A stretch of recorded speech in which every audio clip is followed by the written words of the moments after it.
To welcome our keynote speaker and esteemed panelists. We all can expect an insightful and lively discussion later. Let us first listen to the keynote speech from Professor Ali Gufron-Mukti on the present and futures of Indonesia's Social Security for Health, or JKN, system in the light of global universal health coverage strategies. Prof. Ali, the floor is yours.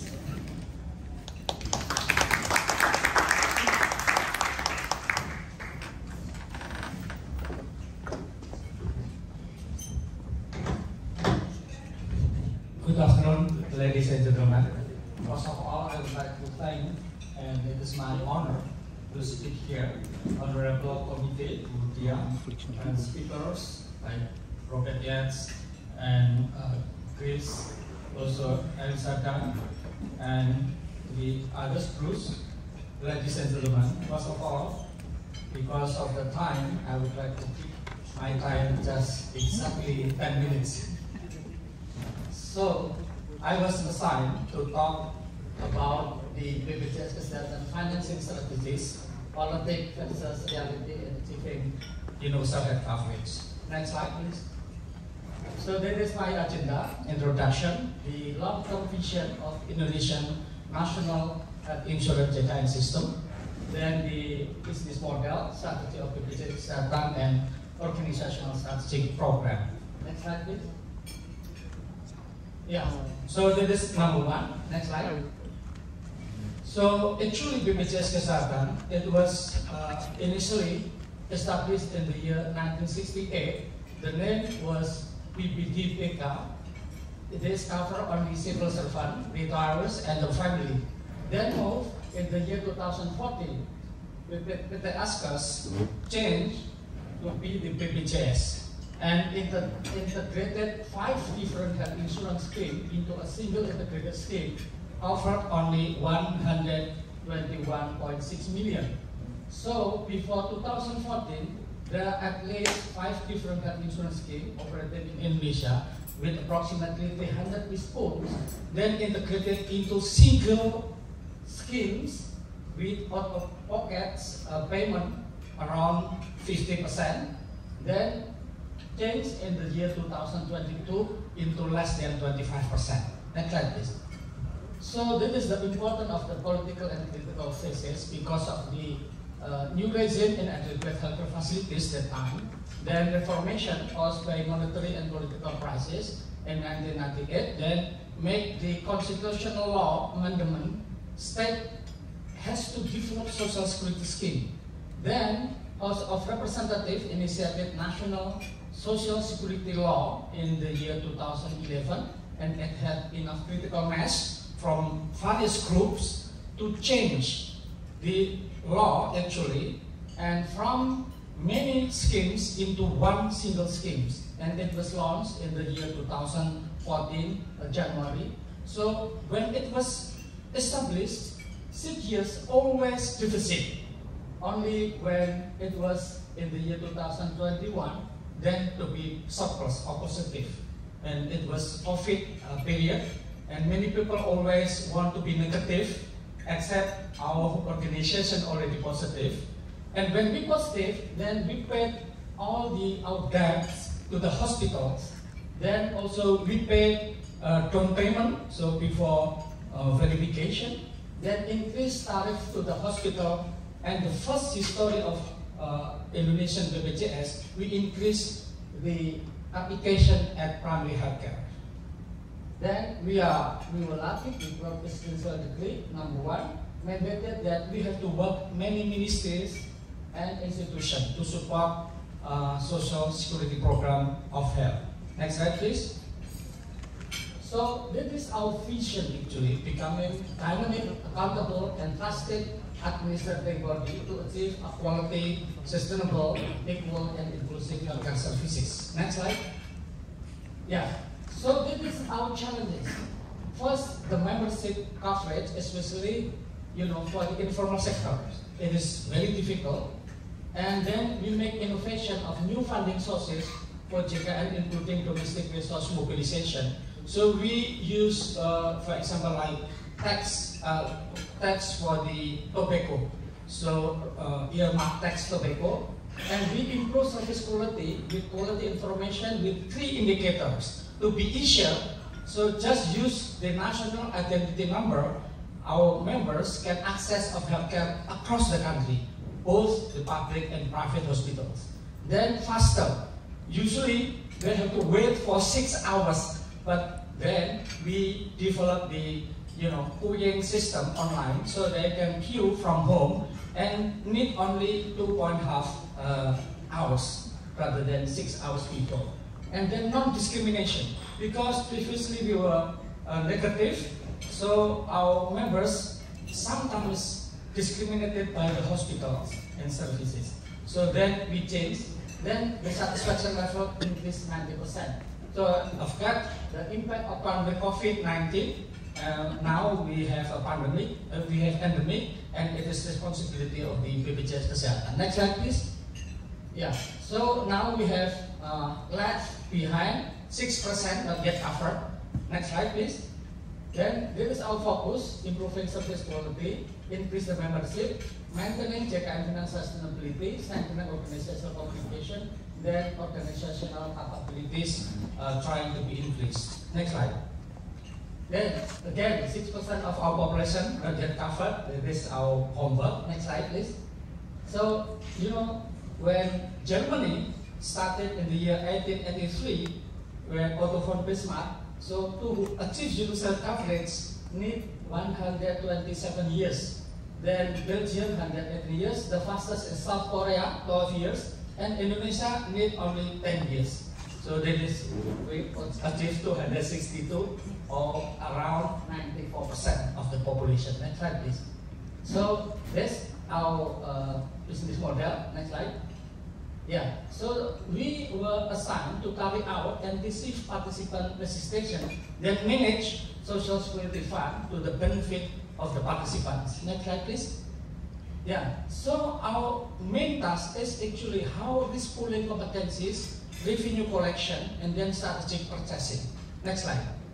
Yeah, so here we, from the members pay the premium to the BPJS, and from the benefit package we contact to private healthcare in more than 23,000 in Indonesia. Every day 1.4 million people have access and have utilization to the country. If it is necessary to go to the referral higher facilities, they can go there. Next slide, please. So that is our screen. So now we are optimizing promotion, prevention, and Japan program. There's people healthy at least, and then 6. Next slide. Next slide. So we use the self-assessment questionnaire. If they're age 15 years old, they have to fill. And they fill, then we classify. Next slide. So they are, if they tend to have risk of diabetes mellitus, for example, then we suggested screening in primary healthcare. And 14% from 1% have a tendency, then it was positive. And pap smear, 2% positive. Next slide, please. So strategy, next slide. So again, how customer focus and financial sustainability increase. Next slide. So that is, we use the balanced scorecard approach to manage our vision to achieve universal coverage. Next slide, please. Yes, the last one. Next slide. So we again, membership to be increasing. Next slide. And also the premium now is enough, but someday maybe not enough. Next slide. Yeah, healthcare expenditure. So we make, healthcare expenditure should be controlled, efficient, effective. Next slide. Next slide.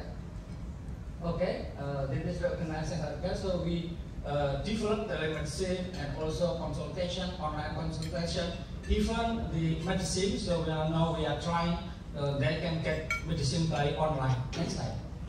So that is the hospitals. Next slide. Online billing system. And even now we have integrated health service history as medical record in hand of the patient. So an innovation can help the medical doctor and healthcare providers in improving the diagnosis and treatment.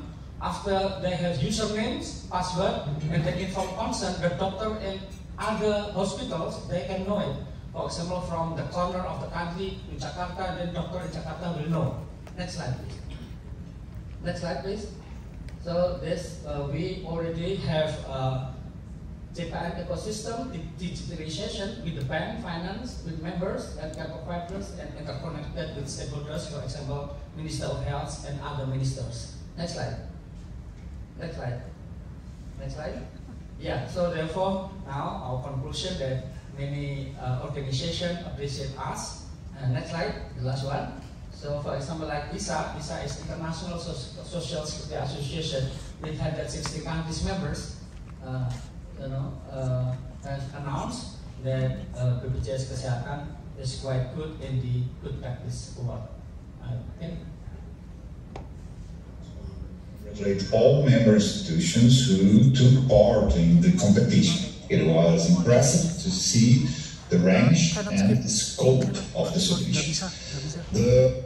Okay. So the important thing is because the time. So just because of many innovation, and we hope that this sustainability will be there. Thank you very much, and I hope that you enjoy the discussion and also the meeting. Thank you very much.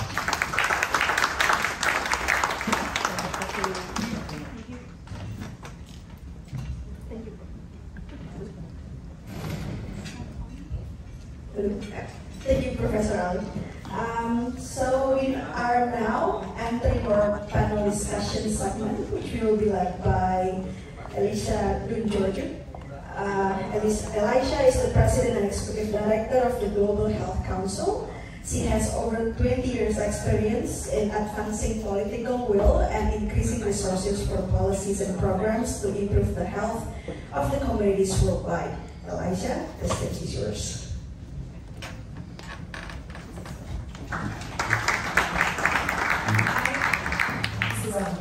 Hey everyone, welcome. Good afternoon. Esteemed panelists and guests. Hope everyone is hanging in there on day 2 of what is a very long and busy week, but it's just stopped raining, so I know we're all happy about that. So as mentioned previously, there have been considerable efforts globally in realizing universal health coverage. However, debates persist, as we hear, on the financing of strategy and options for achieving the UHC. Should it be financed by taxes? Should it be financed by mandatory insurance premiums? Which services and providers should be covered? What payment methods should be used? WHO has emphasized prepayment and resource pooling for financial protection, and so some member states, as we just saw, have explored mixed health financing models. But there's been some mixed evidence on whether that's the most effective way to finance UHC. So with this panel, we're going to dig in a little bit more on what can work best, talk about some key steps, policies, and evidence around financing strategies for UHC in diverse contexts, and we're going to talk particularly about primary health care, because we know no UHC without PHC, right? I'd like to now invite our panelists to the stage.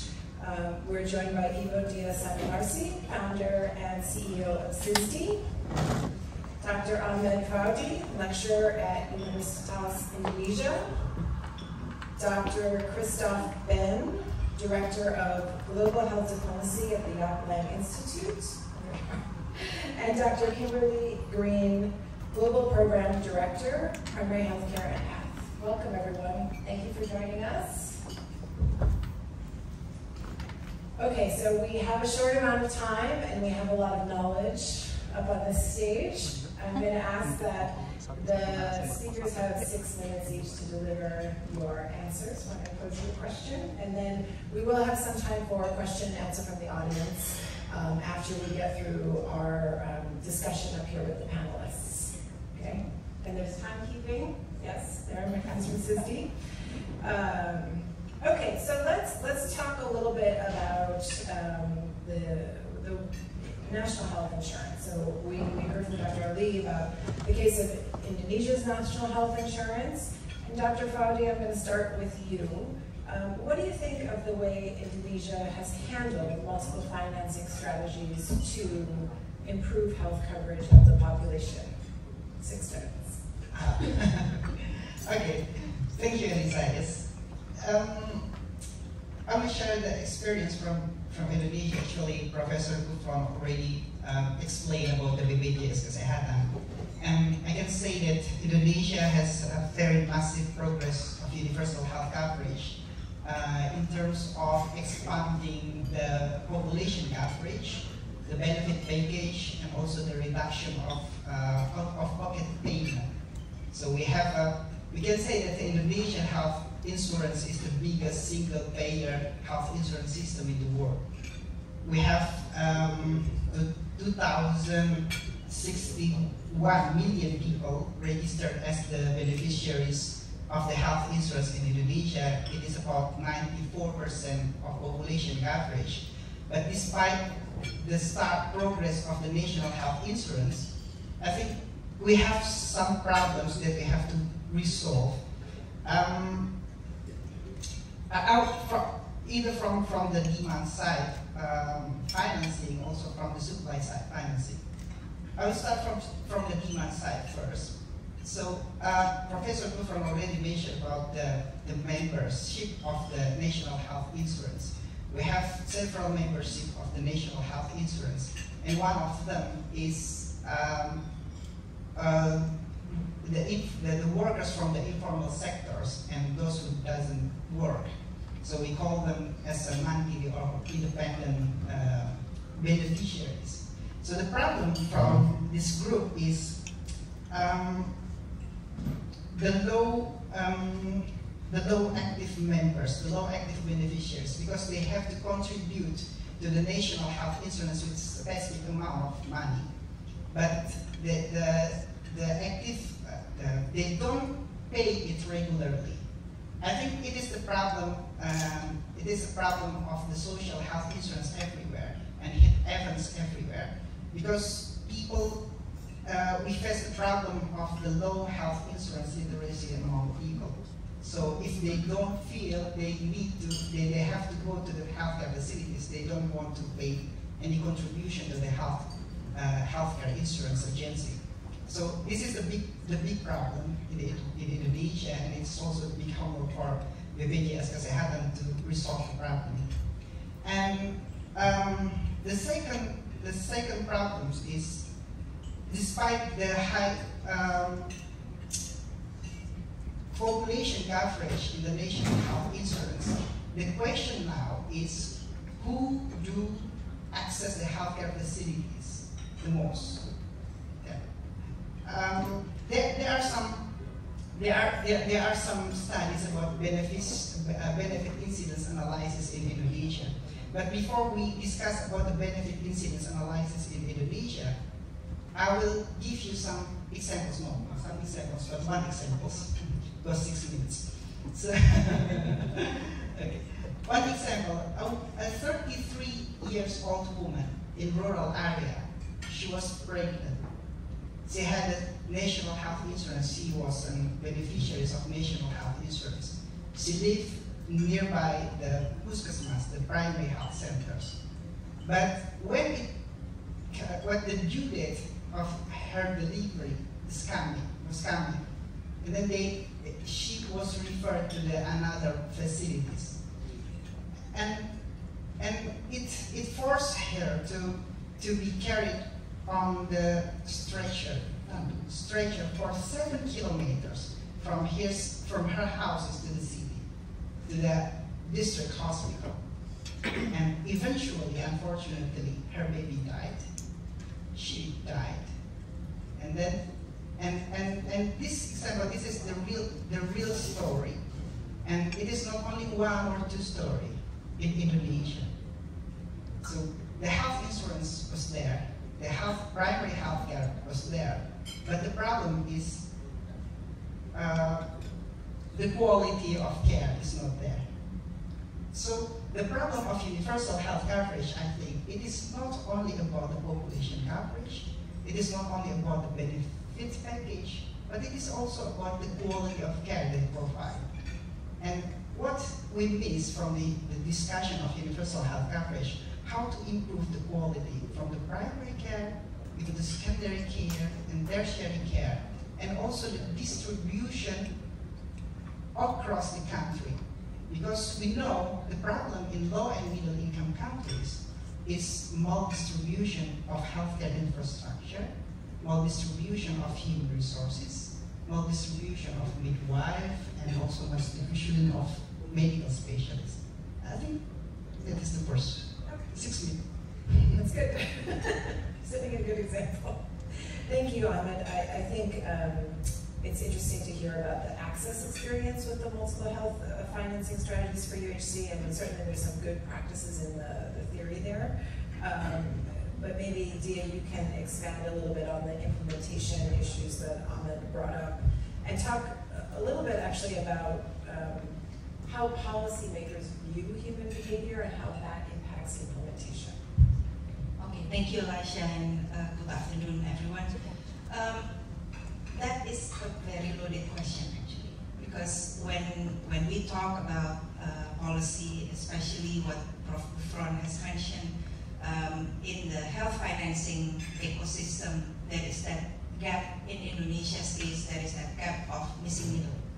And that missing middle is actually the biggest contributor to the shape of how people react to policy. I think we can draw our conclusion or observation based on that missing middle. However, I want to move away a bit from Indonesia and talk at a more macro level. I think the fundamentals, if we want to access health system, then people demand quality care. They want accessible and quality care. That is what we want, what the people want. However, the policy direction and the policy design sometimes do not take full account of that, how people think, how people react to policy, and that then falls short of being implemented.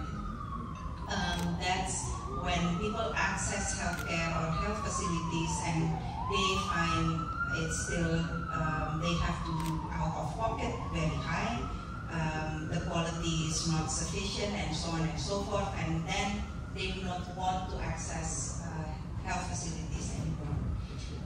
This questions the two things actually. It's the intention of how people, of the intention of the policymaker and the agency of the beneficiaries of policies. Because people have agencies, they have preference on what they want to see at a healthcare facility. And I think this is where civil society plays a key role, because they are doing daily activities with the people. They can pinpoint and identify very quickly what that preference is from policy beneficiaries, and also that information should have been transferred into policymakers that will change the policy design and policy direction. I think this also impact not only public or people who access healthcare, but also the health workforce themselves. So we who work, us who work in the health system, also is part of the beneficiaries of policies. And sometimes the policy design and the policy, the intention of the policy itself is not clear to what health workers need, how they are being rewarded, what are the incentives to provide quality care for the health workforce. I think I will end there and then dig deeper into the civil society role after this. Thank you. Great, thanks so much, Dia. So picking up then on this more of the demand side and how beneficiaries of policy change access the system. When we talk about universal health coverage, we always talk also about primary health care. And Christoph, I'm wondering if you could elaborate on why primary health care always comes up, why we need to invest in that, and what kind of innovations in PHC are we talking about? Thanks, Elisha. Thanks for inviting me to this very important discussion. Obviously, primary health care has been the key policy in rural health ever since AMA time in 1978. And And let me start with a personal comment. 30 years ago, I was working right in the middle of the primary healthcare system in Tanzania and East Africa. I was in charge of a district hospital, and under the hospital we had several health centers, we had more dispensaries, and then we had village health workers. But all of the community health workers were unpaid, fully trained, and even in the dispensaries and health centers, there were hardly any drugs, any tools, any diagnostic tools. I mean, it was absolutely basic.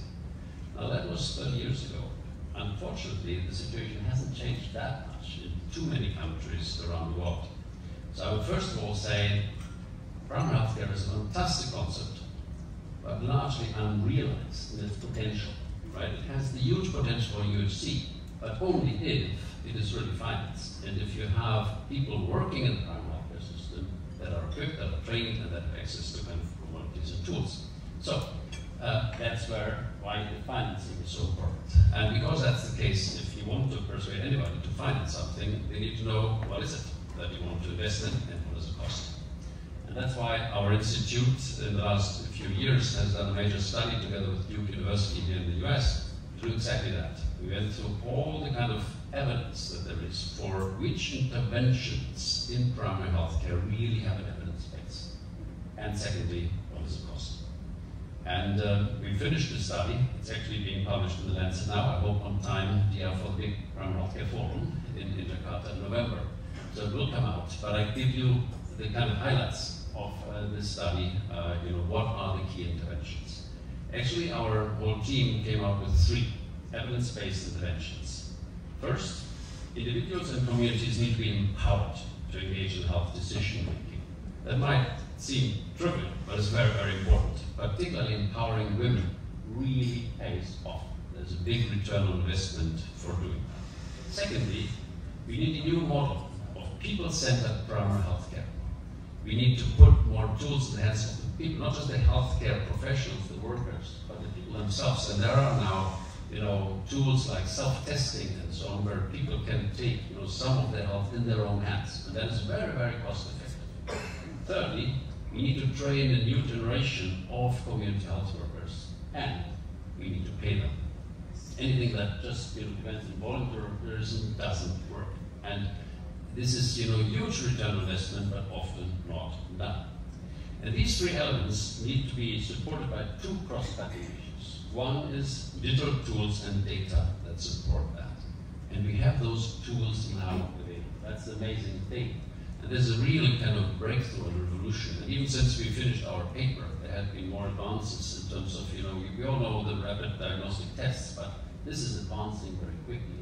With rapid tests and machine learning, you can give diagnostic tools into the hands of, not even at the dispensary level, even the community health workers. You don't need to have any specialized knowledge. You just need to be able to kind of examine a drop of blood, and you will get answers to a range of diseases that you can diagnose with that. That's a real revolution at the primary healthcare level. So, and also digital tools, cell phones and so on. Yes, it's not available everywhere, not everybody has them, but it's spreading rapidly. So it's not the obstacle anymore, the tools are available. So, what does it cost? We considered these interventions for 59 low and middle income countries. And for them, annually, the cost would be an additional 1.87 billion as a low scenario, or 3.85, as a higher scenario. So let's say between 2 and 4 billion, would be needed additionally to what is available for 59 countries. I know, budgets are under pressure and so on, but honestly, $2 to $4 billion is not much money for that. I'm just coming from another event where I had the pleasure to be together with Minister Budi Gunadi. And fortunately for this event, he mentioned in his speech that Indonesia has just negotiated a World Bank grant, on primary healthcare, strengthen the primary healthcare structure in Indonesia, and the grant is about $4 billion, I believe, roughly in that magnitude. So, 2 to 4 billion for 60 countries is not huge, and a country like Indonesia can access, concession loans from the World Bank to strengthen now their primary healthcare systems. There are countries, low-income countries in particular, that will not be able to access World Bank, concession loan. It doesn't help them. So they need kind of, access to grant funding to implement some of what we've been describing. But I'm absolutely convinced if we do that, we have the tools, we have the knowledge, we know what really has a return on investment, and then we can make primary healthcare work really for the majority, and then it can fulfill its promise to contribute in a major way to universal coverage and achieving the sustainable development goals in 2030. So thank you very much for this opportunity. Thanks, Christoph, for those very concrete examples of how to make it happen. With that, I'd like to ask Kimberly, you work for PATH, you have programs all over the world. A lot of PATH's work is around strengthening health systems and primary healthcare in particular.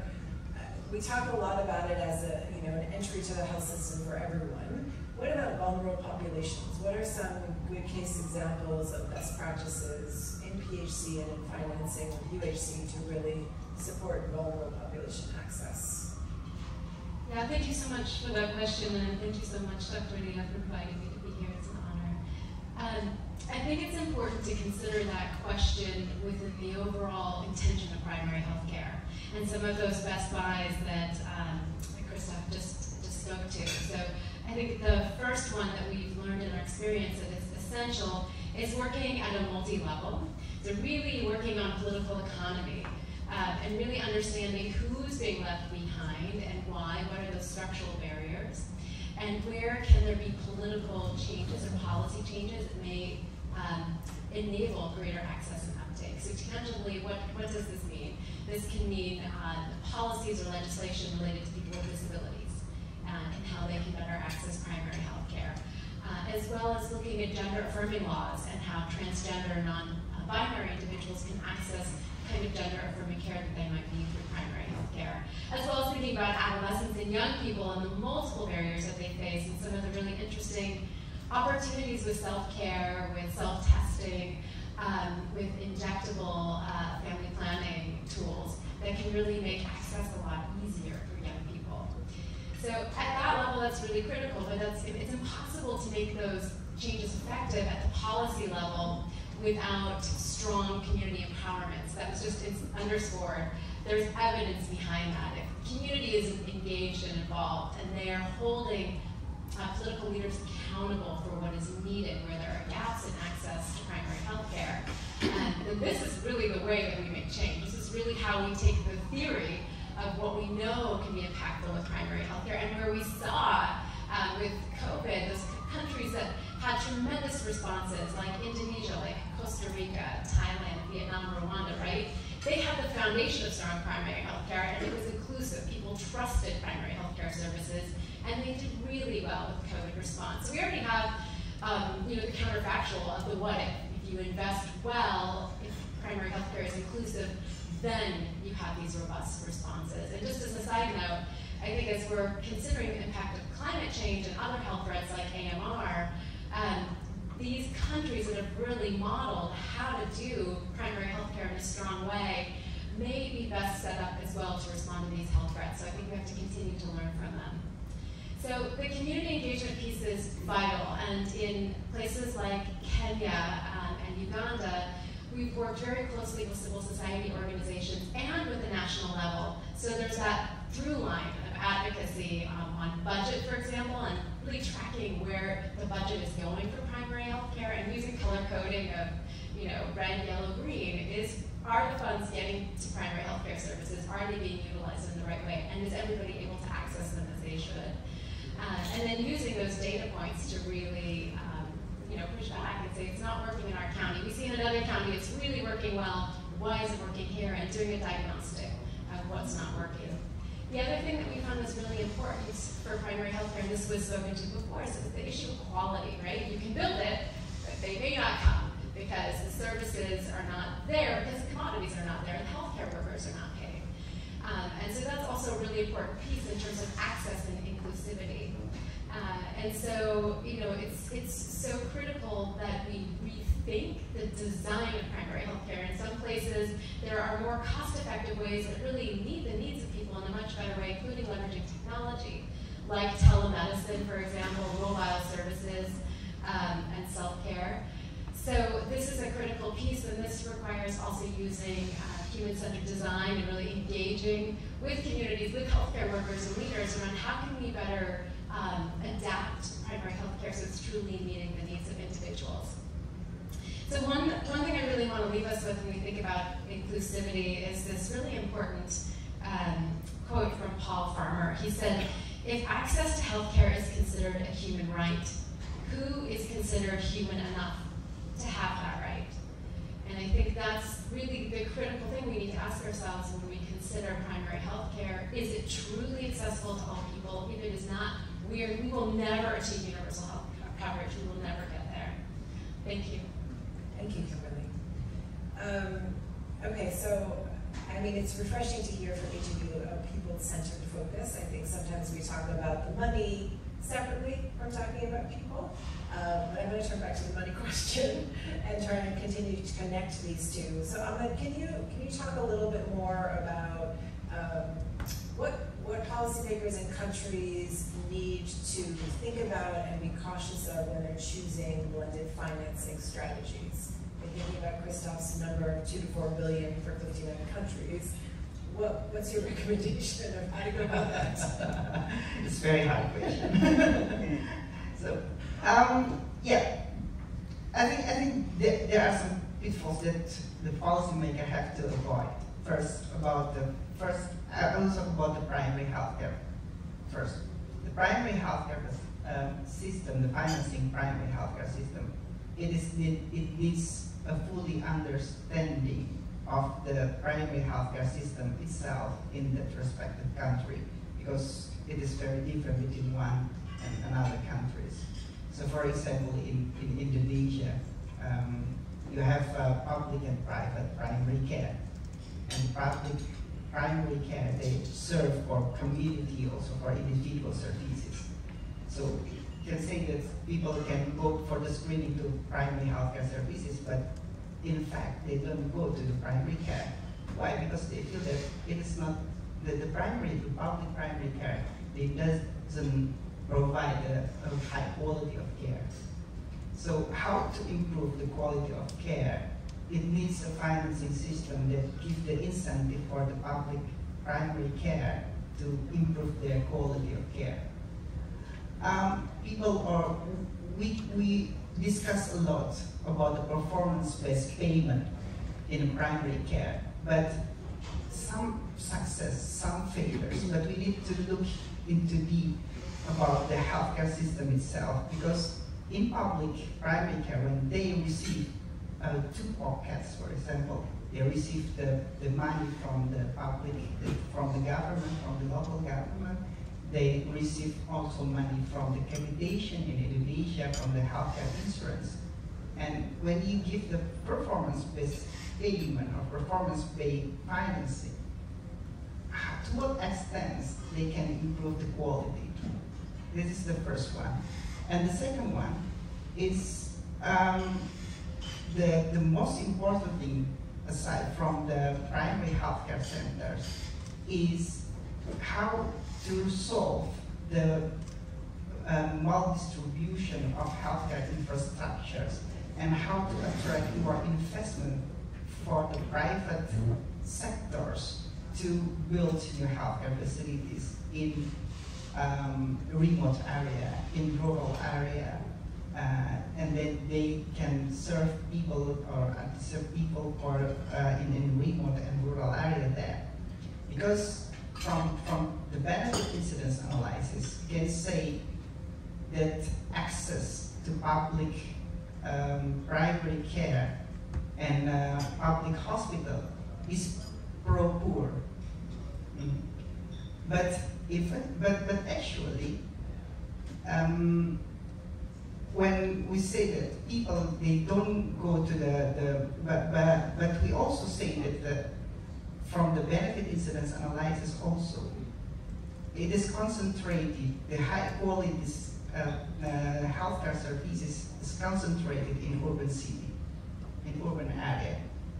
So if the investment put in a good way, for example, it can incentivize the private sectors into the rural and remote area, it can also improve the quality of care and also improve the access to the healthcare services. I think that's what I can say for that. Thanks, Ellen. So, I mean, we've talked about private sector, we talked about public health sector, we talked about the responsibilities of governments. So yeah, I want to come back to you, and you touched on this in your first intervention around quality, and then Ahmed raised it again.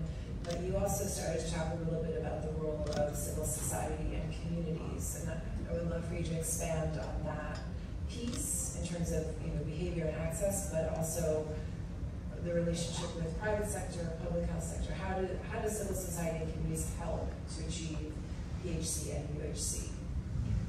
So I think if we talk about financing, we talk about people-centered care, quality care. I think the landing spot, the common landing spot for all of those, and also investment in primary health care, vulnerable populations. The common landing spot for all of those items are in a robust and strengthened health system. And basically we cannot achieve any of that without a transform primary health care and a reform national health system. However, I think we often forget that we use these different hats, like you just mentioned, Eliza, of how we talk about health system from a policymaker perspective, from a researcher's perspective, from social activist perspective. We forget that we talk about, to ask really about what the people want, what do they need.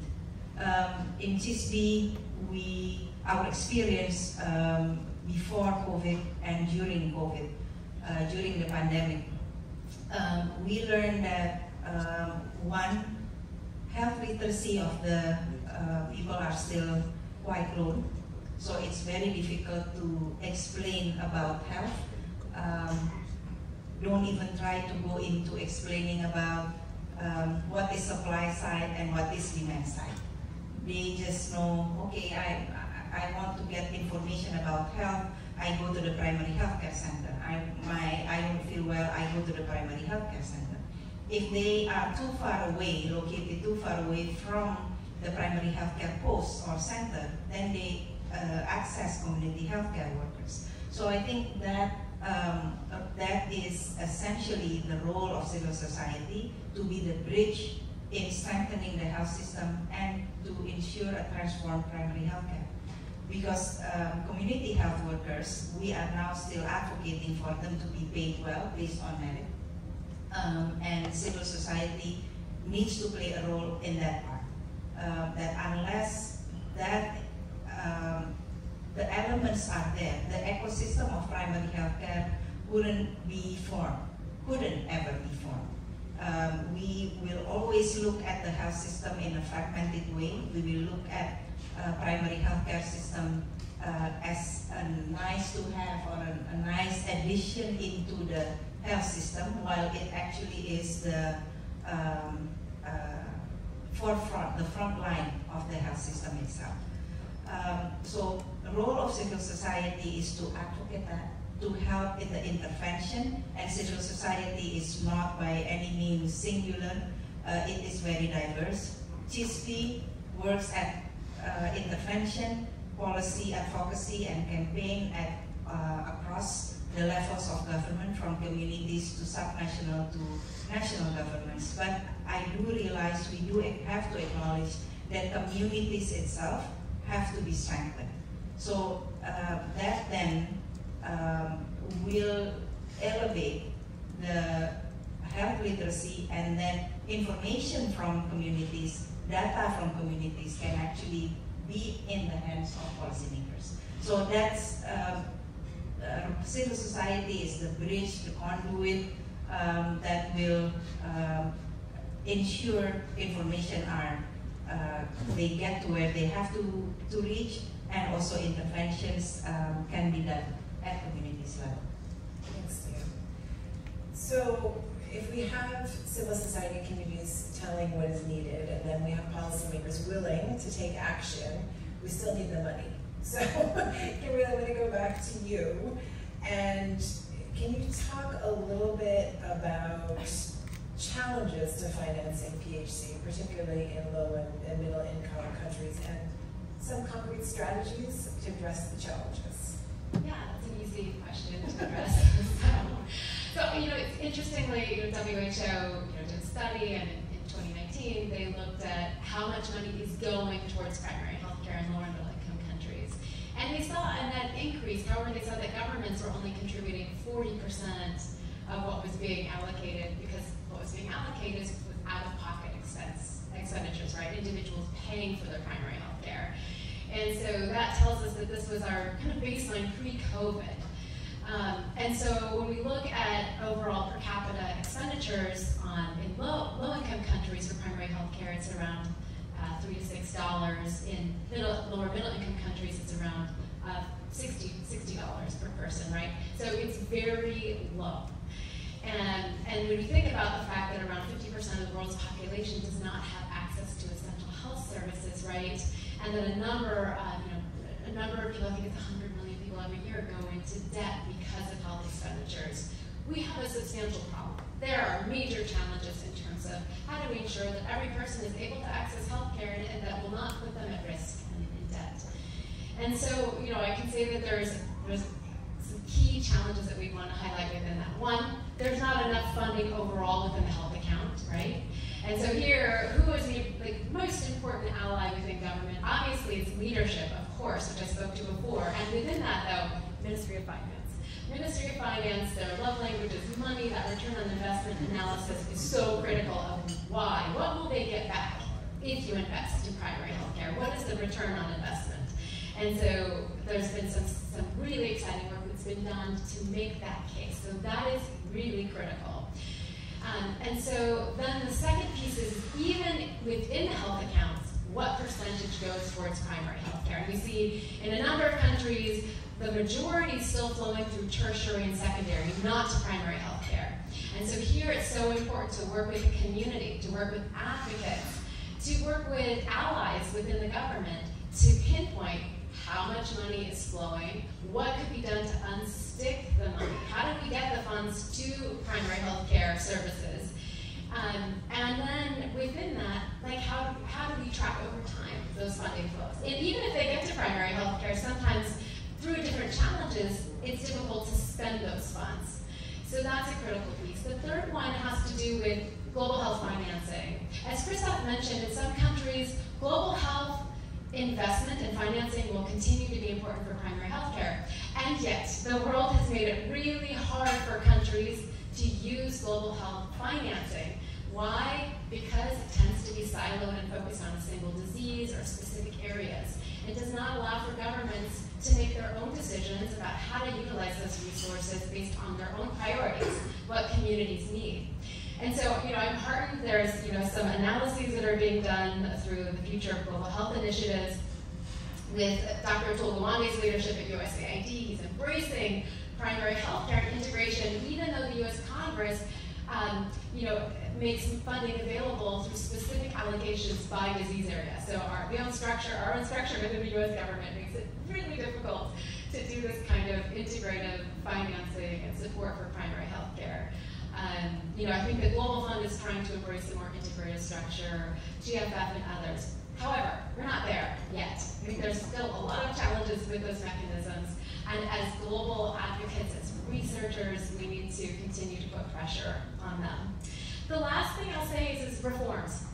Indonesia is an amazing case study in health insurance and what health insurance can do at the puskesmas, the primary health care level, to ensure that all the essential health services are covered. But I will tell you, in a number of countries, even where health insurance is there, even though they've attained universal health coverage, through primary health care, if you have hypertension, if you have hepatitis C, you will not be able to be treated with health insurance through primary health care. And so through these kinds of reforms of enabling primary health care, through better molecular diagnostics, being able to diagnose a wider range of diseases, and having access to the medicines, and being financed through social health insurance, you'll be able to bring the resources to primary health care and bring the people, because you'll be able to offer higher quality services. Thank you. Thank you. Okay, there's a lot of good strategies there.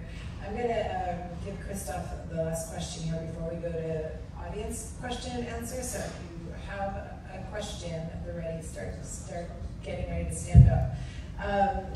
Christoph, so here we are at the United Nations General Assembly, big global meeting, lots of global talk, global political declarations around health, particularly this week, which is sort of unusual for the UN General Assembly.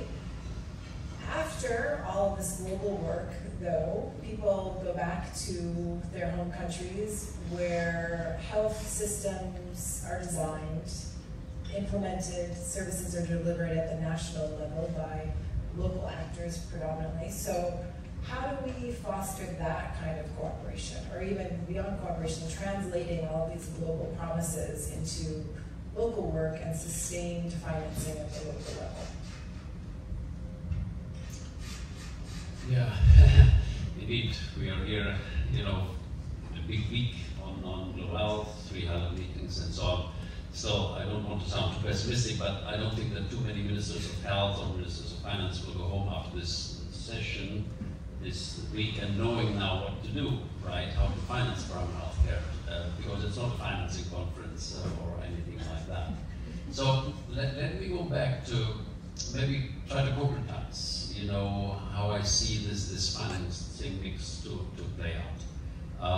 And coming back to my original point that indeed, I don't think there's any contradiction anymore between empowering community health workers, communities, and so on, and using digital technology. It can really be an enabler, an accelerator, and so on, and make things possible that have not been possible before. And so in addition to the study that I mentioned on like an investment case in primary healthcare, I want to mention another study that we did with Transform Health, and I see Kirsten sitting there. So we did something very similar, asked ourselves, so what are the investments required into the digital transformation of health systems towards UHC and primary health care? What's the evidence base there? We did that, by the way, together with colleagues at PATH. It was a very nice collaboration. And there were some interesting findings there. In terms of digital technology, you need a couple of things. Of course, there's no perfect connectivity yet in all countries, but it has been expanding very rapidly. And that's, by the way, the role of the private sector. There's no kind of need for any international organization or something to kind of improve the connectivity. That's classical private sector role. And they have to produce the cell phones at a very kind of affordable price so that people can use it. That's what they should do and what they are doing. More and more people have these devices. Then, when it comes to the community health workers, that's not the role of the private sector or even international organizations. I mean, that should be paid by the government. The salaries for primary healthcare workers, that's kind of government, and that's more or less affordable. That's a political choice. I mean, you mentioned, how much money is going to the secondary, tertiary level. No, I think we need to start with the bottom of the pyramid and first make sure that the community health workers are equipped, trained, and paid. But now there's something in between, and that's what we found in the Transform Health study, that even if people have connectivity and cell phones, they might not have the kind of tools on their cell phones that enables them to kind of receive information on vital, healthcare issues, or if they have access to rapid diagnostic tests to transmit those. This is often still lacking, and it's not the connectivity, it's not the kind of payment of the health system, but we can adapt digital tools so that they really serve the needs of the communities. And this can be, that now depends on which level of income you are at. I mean, I don't think Indonesia needs support for that, except maybe for concessional loans. And with World Bank support, you can do this on a kind of population basis across Indonesia. And the minister mentioned this morning the numbers, how many health centers and so on you will equip. But there are other countries where they might not be able to do exactly that, and where they do need. And this is not kind of recurring cost. There's some investment into these tools, for digital diagnostics, and that you put into the hands of the community health workers. So that's where I do think there is a role for the international community and so on. And I would be less pessimistic than you, Kimberly, on that the global health architecture is not equipped to that they are. And countries can express their need for for health system strengthening, community system strengthening through organizations like Army Global Fund, GFF, and so on. Not perfect, but it's more the choice as well, what they're asking the money for. But instruments, are available. And again, these are not huge investments. These are pretty, practical, investments that can be made. So I think if you find that right mix between what's the role of the private sector, they're not charities, they will not pay community health workers, that's the role of government. But there is something in between that we can do to accelerate the kind of transformation of health systems so that they serve the communities in the best possible way. Thank you. Thanks, Krista. I'd like to open it up to the audience. Do we have we're opening a mic? Does anyone have a question or a comment? Oh, yeah, lots.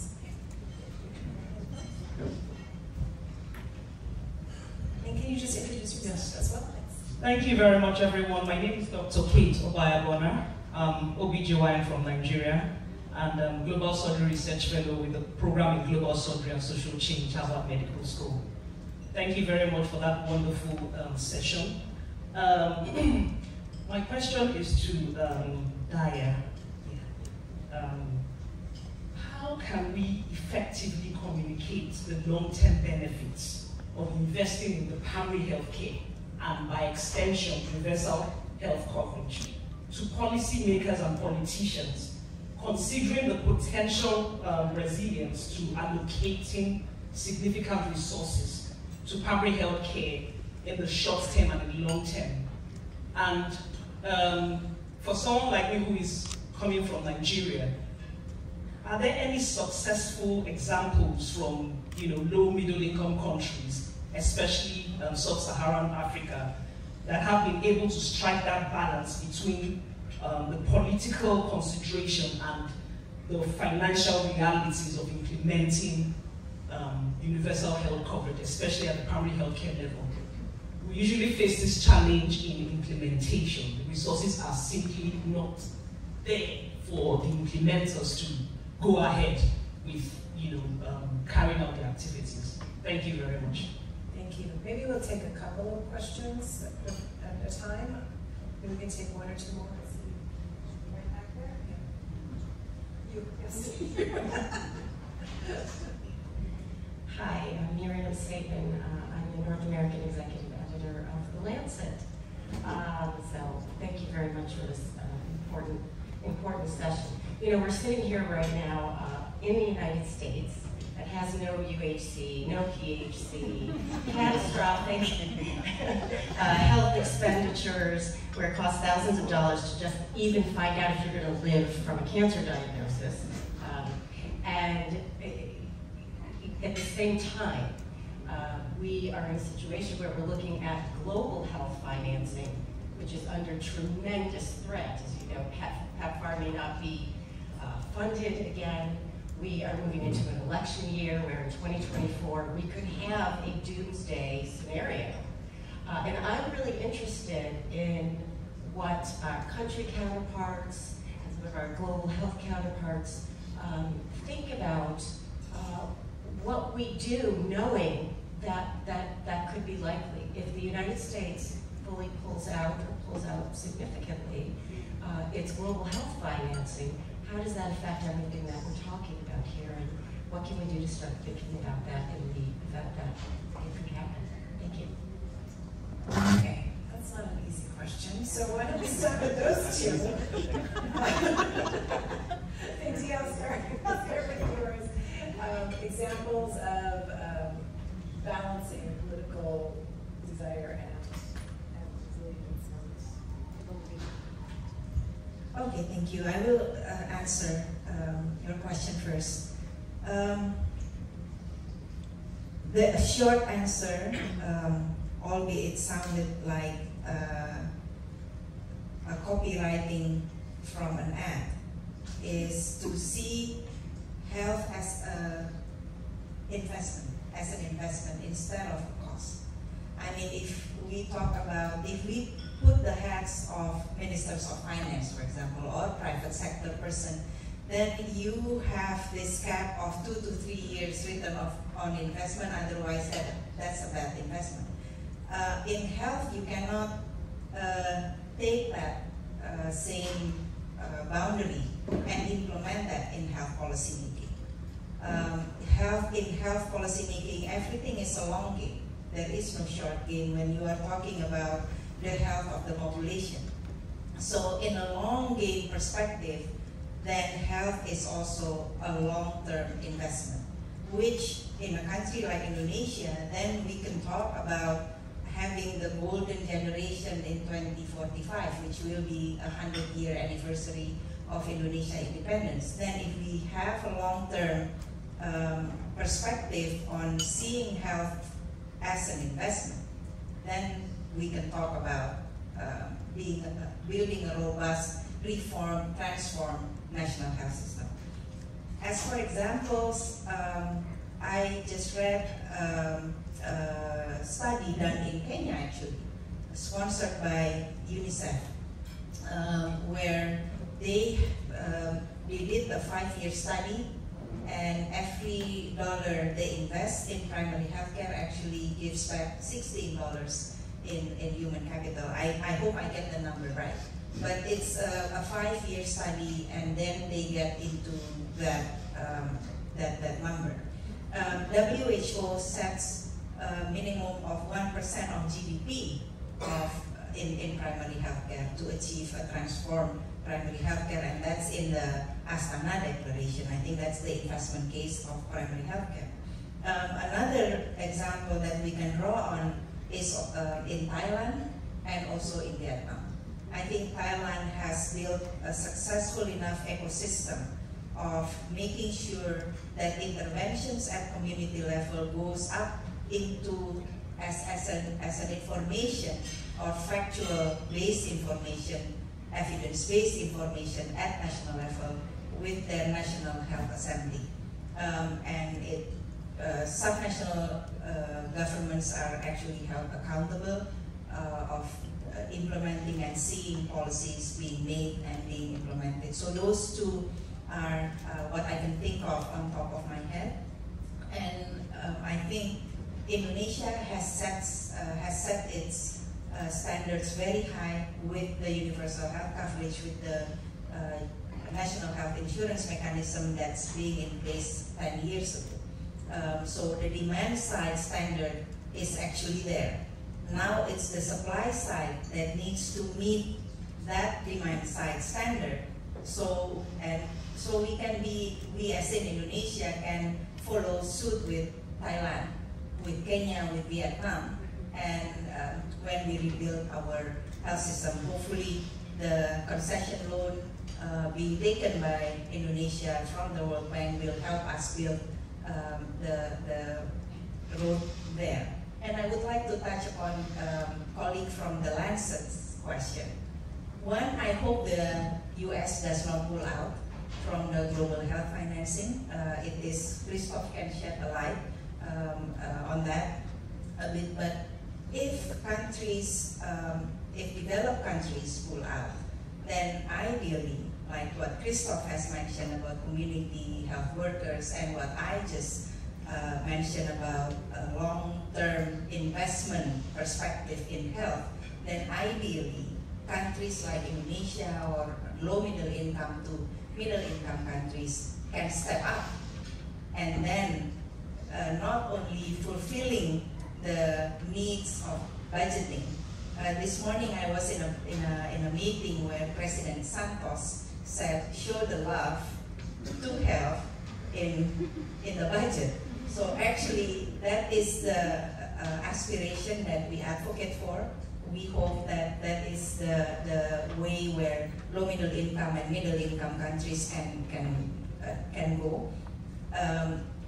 And also, I think, stretching that a bit perhaps, it's time for low-middle income and middle-income countries to start to fill the space as grant-making countries, or where they can actually start to look beyond fulfilling what their country needs, and also what others in the neighbor, in the region also perhaps might need. Thank you. Thanks, Dia. Does anyone, I just want to say one thing, I know I'm the moderator, but my organization, Global Health Council, does quite a bit of advocacy with the US government, trying to bolster US leadership on global health. And I do want to make just one point of clarification that the conversation happening in the United States right now about PEPFAR is about the authorization of the program. It's not about the appropriations of the budget. In the US legislative process, those are two separate things. And actually most global health funding in the US happens through programming that is not authorized. So it's not good if PEPFAR is not reauthorized because that signals a further breakdown of support overall within the US, but it does not mean in any way that PEPFAR is disappearing at the end of the year. I just want to be very clear about that because I've heard quite a bit of misinformation from different sources that if it's not reauthorized, the program stops. And that is not the case. It does change quite a bit, but appropriations happens every year in the US Congress, separate from conversations about authorization. So I do just want to, not that that's what you were suggesting at all, but I just want to take this opportunity to clarify. But I'll ask others to speak to your question more broadly.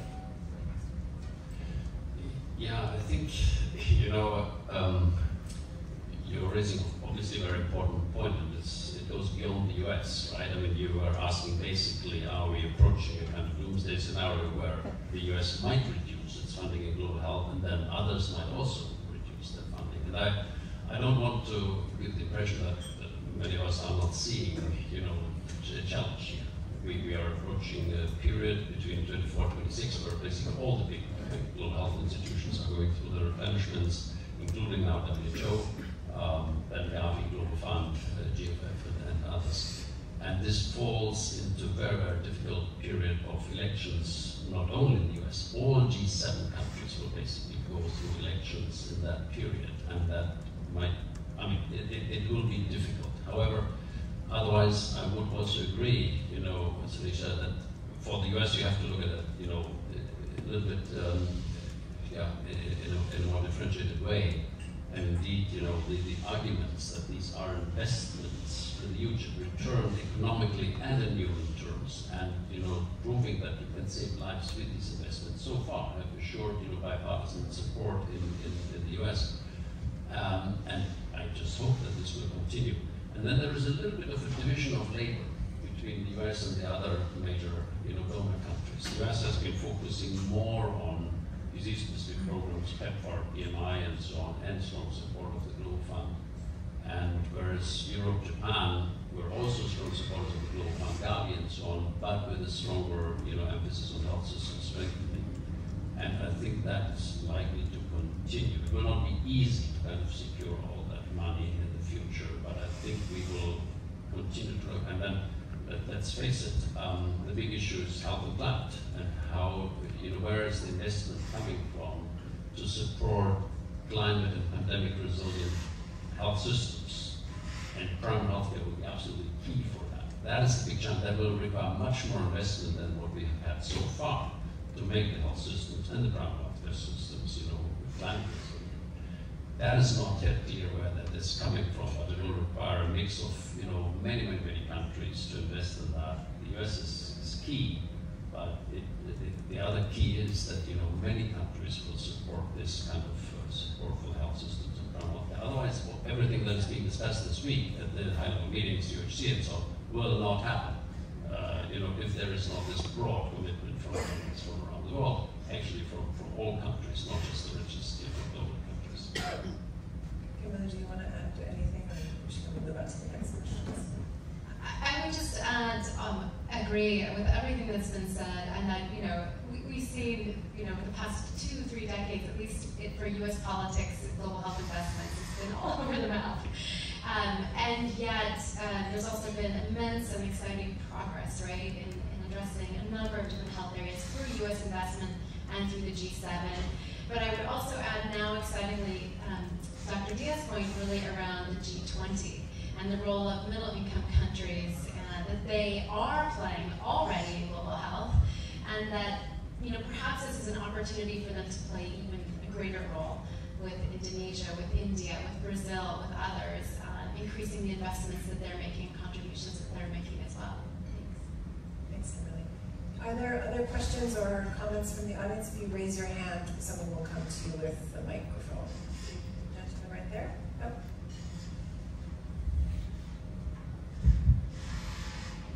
Thank you so much. Mawaz Abdulwadud. I am faculty at New York University School of Global Public Health. I would like to touch on cluster of points about the 3 directions for universal health coverage. You spoke about empowering communities, you spoke about patient-centered care and training community health workers. Can you please, or any one of the panelists, share with us some experiences, success stories about empowering local communities? Because I think this is an overarching problem, empowering people. How we go about empowering local communities? Can you please share any of your global or Indonesian experiences in this area so we can know how to go about it? Because it's really something we talk about, but usually when you work on the ground, it's difficult to achieve. Thank you so much. Thank you. Thank you for that question. Let's take one more question if we have another.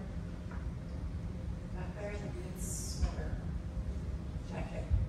Yeah, thanks. Anna Katarina Wanich, Director of the German Institute of Development and Sustainability, short IDOS.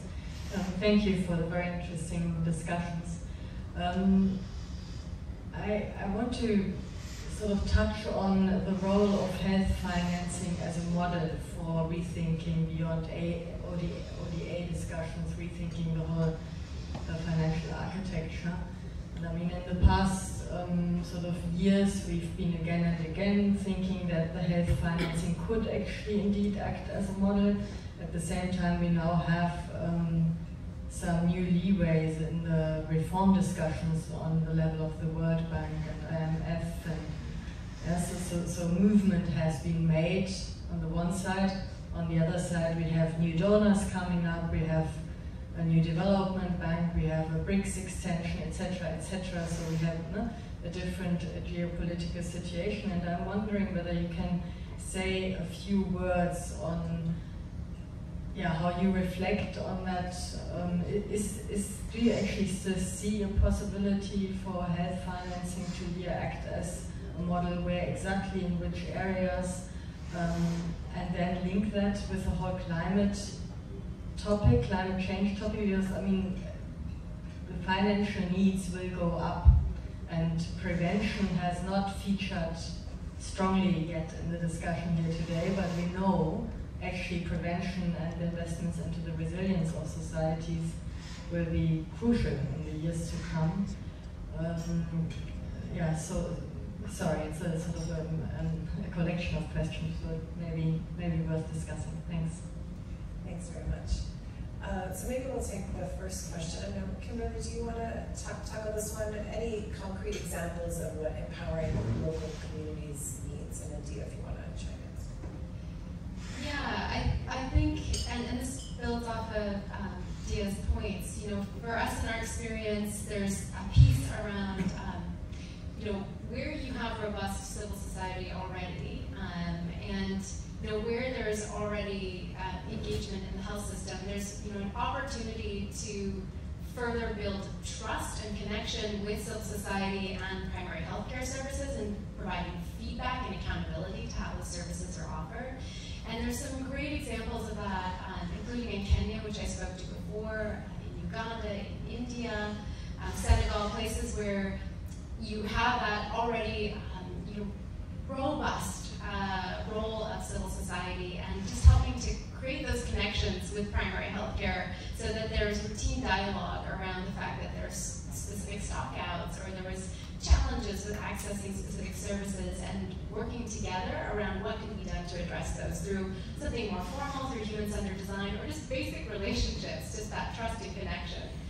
But I think also very importantly, we've seen community organizations play a very strong role in holding ministries accountable for services that are there or not there. And I spoke to those financial analyses that are being done by community organizations in Uganda, in Kenya, to really see where the money is going or not going towards community primary health care, and using that as a discussion point.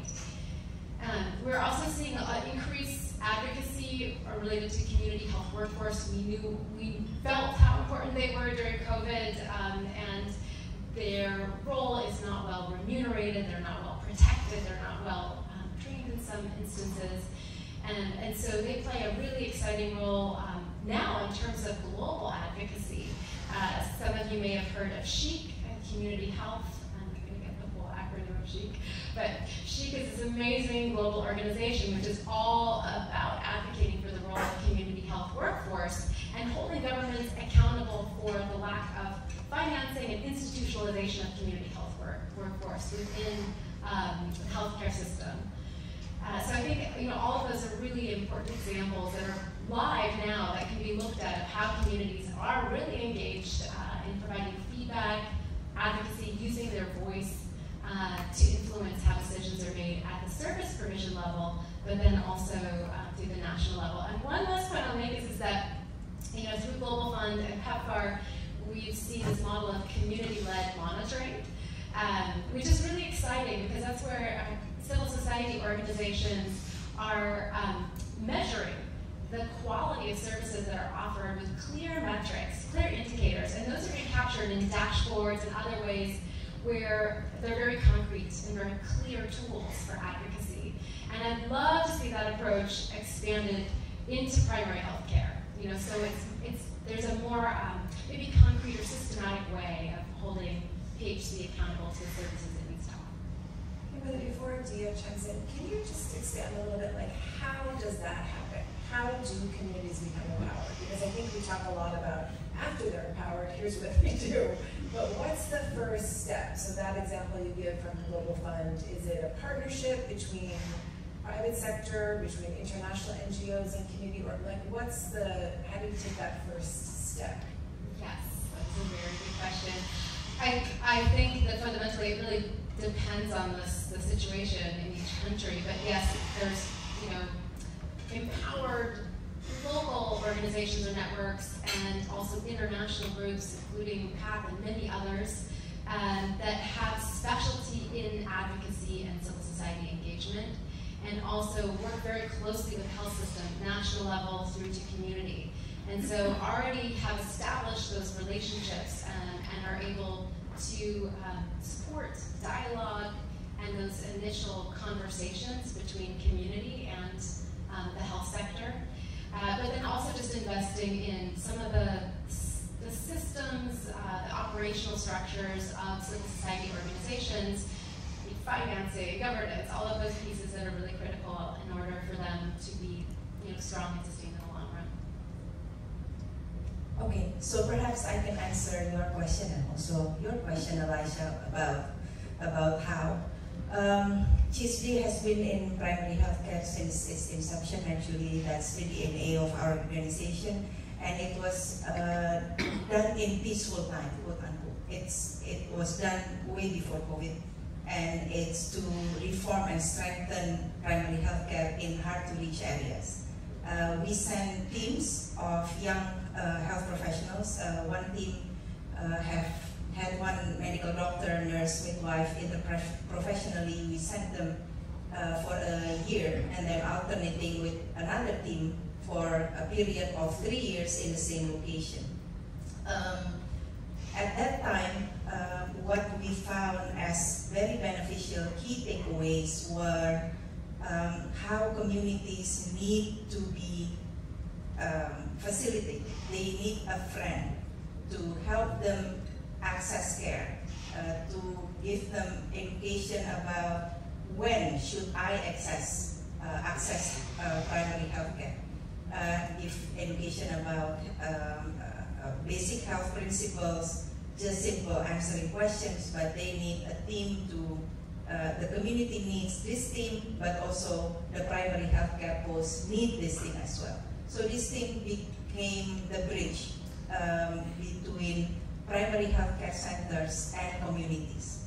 That function is now replaced somewhat by community health workers, but also when we dig deeper during COVID, where we focus our efforts and interventions on 3 different districts in Indonesia, focusing on community health centers and community-based care. The community health workers themselves need also facilitation to communicate with the people, with the public, to they need to know how to do the screening, how to communicate early detection, how to communicate that this group needs to access primary health care for their COVID vaccines. So it's basically working together with communities for sustained period of time. Empowering communities does not happen instantaneously.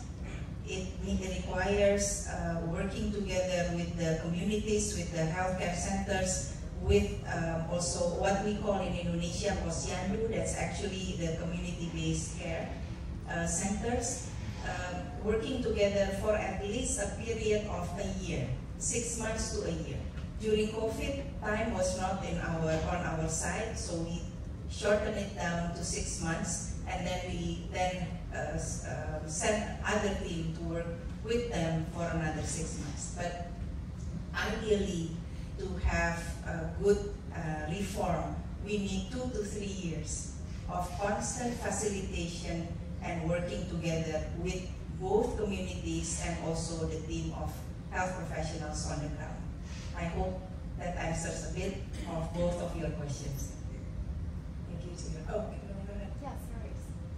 Sorry, I want to just add one thing, which I meant to mention, is that we've developed a curriculum called Capital to Clinic, which breaks down supporting community empowerment to hold health leaders accountable.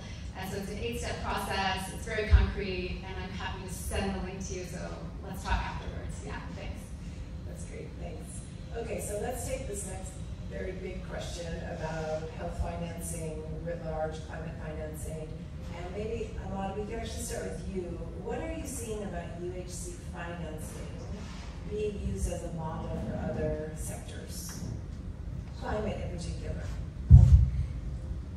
Yes, thank you very much for the question. So, it's universal health coverage and climate also health. It's the relationship between health and climate change is very close. And also, I think we need to explore it a bit deeper to see the connection between the financing universal health coverage and also the climate change. Also, more donors will come with their funding to also to help the universal health coverage and also connecting with the climate change. One of concern about this is how to link it to the whole health system. So the donation, the donors comes with the specific interests, with the specific topics, with the specific disease, for example. But how to link it, not to be more fragmented system, but how to develop the whole health systems, how to strengthen the whole system. So we need to think about that also, and with concern of the low middle income countries, so where the health system is so fragmented. So we have to how to build the capacity of the government also to not only just it is the problem of new, for example, new topics or new the donors is the system is concentrated to one specific targets, one specific indicators. So a narrow tunnel view, they want to go to the specific outcomes, but they abandon another services. So it is important, it is very critical to integrate all of these things into the development of the whole health system. So. Thank you. Excellent. And Christoph, do you want to chime in on this question about the kind of shifting health financing landscape and what we're seeing and what does that look like for health, but also for climate and the intersection? Yeah, that's right. That relates to your question, Zohanit. You know the numbers better than I do, but originally health was not so high on the priority list in terms of development assistance overall. That changed with the Millennium Development Goals. Over the last 20 years, we have seen significant increases in development assistance for health and the creation of not only new instruments in terms of funds and so on, but also many of the so-called innovative finance mechanisms that are being deployed now have been developed and have been applied, particularly in the health field, I think. So therefore, yes, I think there is something where, health, at least in the last 20 years, has been playing a leading role here in terms of, global financing. I think the challenge is now, twofold. One, the point that coming from the Lancet mentioned, can this be sustained, right? I mean, or are we at the end of a period here, where we see this is of decreasing political importance and so on? And we said, well, there are, challenges and threats maybe, but we think it can be maintained, and there are very good arguments to be maintained. But the critical point, I think, is really now to combine the health and climate financing. And I think also this week is important in that sense. I mean, I'm delighted to see for the first time that there is a major meeting between the Global Fund and the Green Climate Fund. They have not been kind of aligning so far at all. But if they could offer, to the countries a kind of a mechanism addressing the need at the country level for this kind of climate adaptation for health, that would be a major step forward. I think, primary healthcare will feature big time in this kind of approach. So there I do see some opportunities and also now new partnerships being built. Maybe there's something that the kind of climate financing community can learn from the health sector and the other way around. But if they bring, their, respective assets together, I think that would be very powerful, actually. Thank you, Krista. Do we have any questions, comments? You raise your hand. Yes, right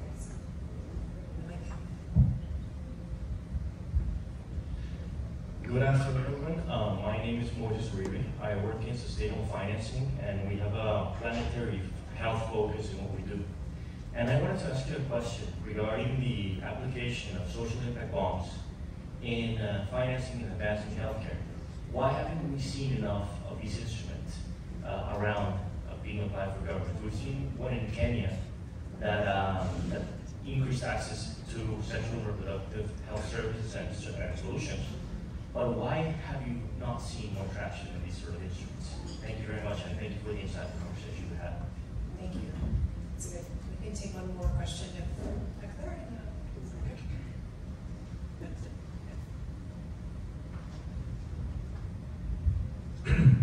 Hi, good afternoon. My name is Vinay Bhardwaj. I'm from MSF, Doctors Without Borders.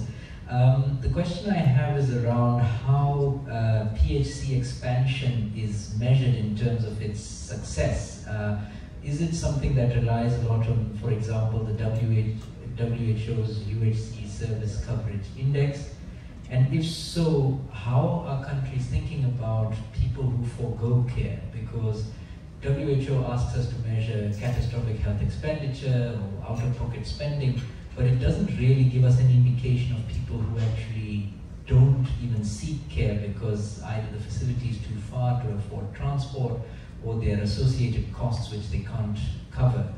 And that question isn't, it's not purely rhetorical, it's based on our own field experiences which we document in a report that we released recently, in which we show that in countries like Zimbabwe or Burundi, primary health services, especially for women, have been scrapped and user fees are being reintroduced, including detention for patients who can't pay those user fees after the baby is born. And it seems to me similar to what a colleague from Lancet mentioned, that there's an urgency now for us to really reprise the PHC conversation and the universal health coverage conversation in a way that really speaks to ongoing realities of the actual lived experiences of patients and away from sort of purely donor-driven kind of aspirational agenda. And just sort of wanted to put that out there and also sort of highlight our report as well. Thank you. I see one more hand up, so why don't we take this gentleman's question? And then we'll turn to the panel. Thanks very much. My name is Kamara Kajabi. I work at MSH, Management Sciences for Health. I just wanted to build on the question of the gentleman in the front. Now that we're in this environment of high inflation, people chasing yields, just a question for the group: do we think that actually things like social impact development bonds will actually decline rather than go up? Okay. Chris, I'm going to use a social impact bonds question to start, and then others can chime in. Can be a quick answer. Yes, you know, it's an interesting mechanism. I've been involved personally with a couple of those in the Global Fund. But your question, why has it not more traction? Why is it not more applied? The transaction cost is often quite high. You need two different types of funders, often private sector investors, but outcome funders as well. So you report to both groups, and we've done a couple of those, but you know, it's complex and adds often transaction costs, and this has never so far been moved. So you know, it was mainly like pilots here and there, but I've never seen a kind of social impact bond that really could say yes, you know, that's going to scale. So that has been the challenge.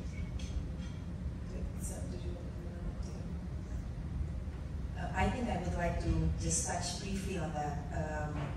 Your question about social impact investing. It's in health, somehow that has always been harder. This is speaking from a country experience.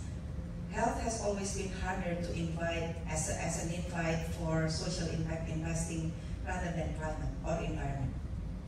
In Indonesia, we have social impact investing in environment that has been set up for more than 15 years, and it's still ongoing, although not good in performance, but it hasn't flopped yet.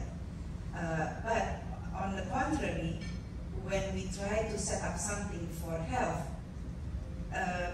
we receive something very highly resistant of investing in health workforce, for example, or investing in for the betterment of primary health care. It's too abstract, perhaps, and we have not yet found an entry point or a breakthrough point where we can explain about investing or social investing in health system makes sense to as a social impact investment. And I think that's why what Christoph mentioned, transaction and also investment policy, national investment policy, has always been the hindrance for establishing something like that in Indonesia. Perhaps in other countries the situation is different.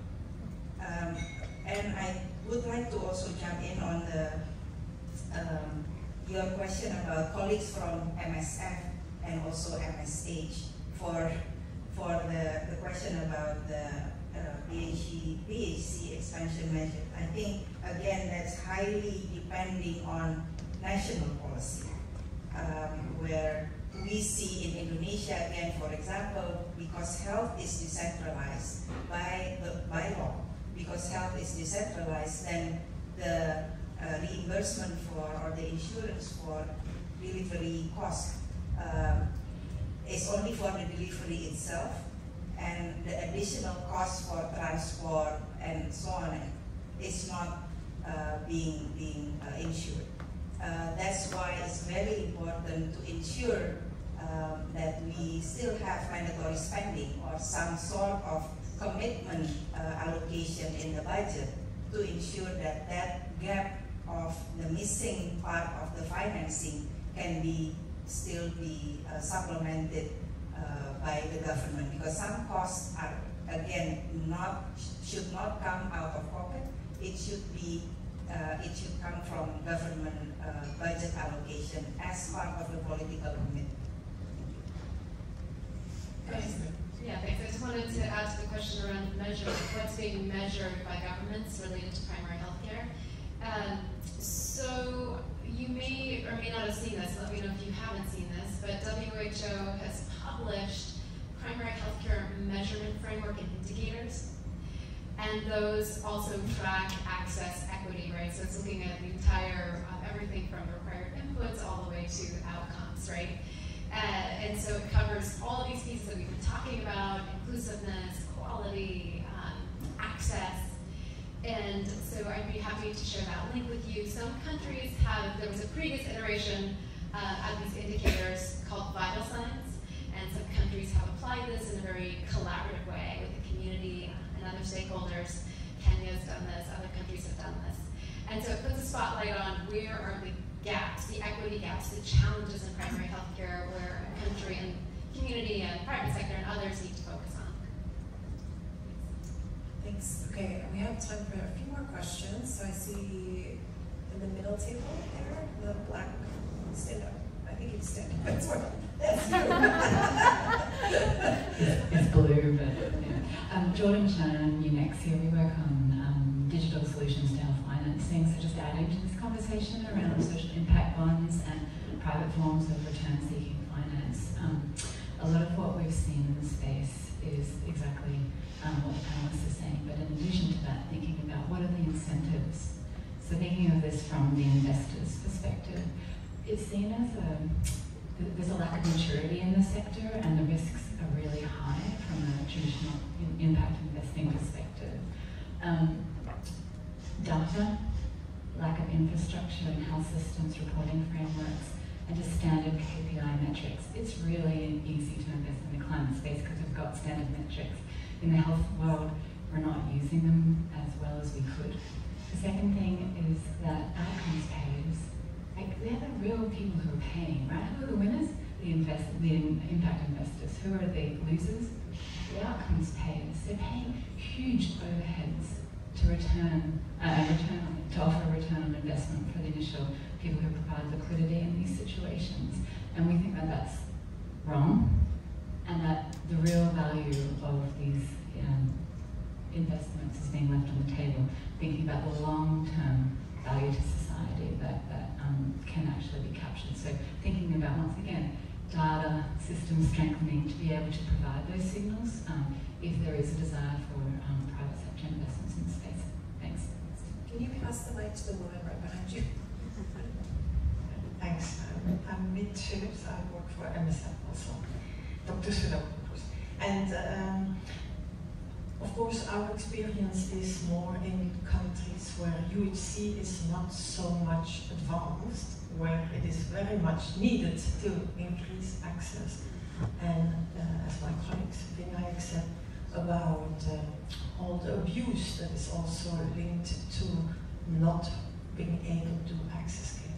So I'm just building on further on that in terms of international support to build further on UHC, because clearly certain countries especially now in the situation we are economically and post-COVID, it will be very difficult to have it moving on with only domestic financing.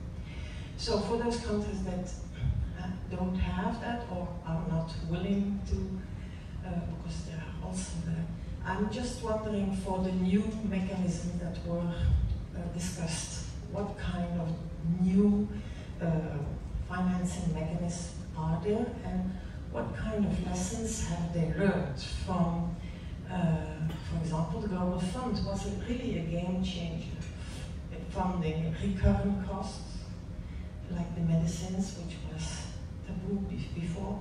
And I wanted to come to now this issue of human resources for health, the health worker. It was repeated different times. This is not for the international funding.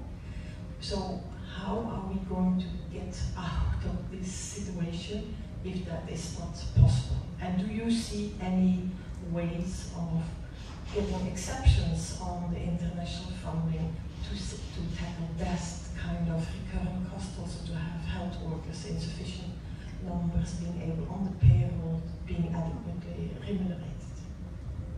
Okay, so I think really 2 points and questions about innovative ways of financing. And again, back to our colleague from Lancet, I think left about this kind of shrinking health financing or out of sort of what we see as traditional development assistance. So who wants to take the first stab at innovative financing? What's available? How does it cover things that are not currently covered? You want to go first? Me? Me first? Yes. Oh. Innovative finance is such a big topic because there's not even clarity on what people mean by that, right? You can talk about social impact bonds and then you get private sector investors, but normally you need public sector outcome funders and so on and so on. Others talk about innovative finance in terms of taxes, the innovative airline levy that funds, Unity, partly also Global Fund and others. About innovative tax, we're talking about financial transaction tax, we're talking about sin taxes, for health and so on. But there are many who also say, hey, taxes are not particularly innovative, right? Taxes is what we pay. And often the link between raising an additional tax and spending that for health and development is not often the link. The tax is tax, right? And then the government can decide what they do with the tax. And so there's not much innovative about that. I consider, for example, debt swaps quite an interesting innovative mechanism. But that's also, depends on the situation. I mean, you need a kind of credit country that is ready to kind of write off, debts, and that can be for investments in health. I think that's quite innovative. More challenging are all the schemes that involve the private sector that we want to bring in, but where we have to realize private sector is not charity. I mean, they normally invest in where they see a return on investment, and if the risk is for them high, then they want the governments to kind of provide a guarantee, but then in the end it's again public sector money. So I mean, to really get the private sector to invest particularly into health services for the most vulnerable, for the poorest and so on, where there is no return on investment for them. They will not fund community health workers. They might fund technology, yes. And I would argue then let them do that. I wouldn't even kind of expect, much else. So, yeah, just to say, that there are many different schemes that have been considered, that, can be considered, but so far, their contribution to development finance has been marginal. That's my... Absolutely agree. The only thing that I would add, and this doesn't have applicability everywhere, but there is, in a sense, a third way. There are a number of health social enterprises which are being established, which offer lower cost services that might be more tailored to what the community may want, but are not as expensive as traditional private sector services. But those, so health social enterprises tend to flourish more in lower middle income or middle income countries, and they're also not the solution to the innovative financing questions that are being asked, but I think they're important, and I think as much as we can encourage more progressive laws that enable them to exist and offer services, the better. Anyone else? It's about innovative financings. I think it's also important to not only innovative financing, but also how to explore the existing resources in the community, in the country, also in the society itself. So, for example, I think private sectors, like Christopher said, the private sectors and syntax, and also maybe in some contexts, we don't need more advanced or more innovative financing system, but just explore how the community can share the value, can build their health insurance between them, and exploration about the currents of, for example, in low middle income countries with the restricted financial capacity, how to explore and how to develop the community itself. And it is important to see the opportunity of that. Thanks a lot. With that, I'm going to call the panel to a close, and I would like to thank our panelists. The job of moderator, this is the hardest part. You're supposed to summarize everything that was said in 1 minute. But I'll just say, we heard a lot of things today, really about financing, what works, that we're really still in a learning stage with a lot of the financing strategies around universal health coverage and that we need to make sure that whatever the financing strategy, it really responds to the needs of the community, heard from the community, and that there are a lot of different sectors that need to be engaged that all have a role to play, very different roles, and that we need to realize what the parameters of those roles are. I think we heard quite a bit about the private sector is an important player, but they're not a charity. And so as we engage the private sector, we need to think about what's going to make them want to come to the table, which is the same with civil society and communities, that we're not just at the table for no reason. We have a point of view, and that should be recognized as well. It also, I think, was refreshing to hear a lot of concrete pieces, and there's a lot of information out there with strategies and tactics to further both UHC financing and primary health care. I think the challenge is there's a huge universe of where those are. So definitely our panelists have some of those resources, and if you want them, please stay around and touch base with the panelists, and they'll give them to you. But I just want to thank everyone for your really insightful remarks, and hoping that we do have a political declaration out of the high-level meeting. We know it's not a financing conference, but we hope that it leads to, you know, propelling of UHC financing and just a re-envisioning of that agenda. So thank you very much, everyone. Thank you to the panelists.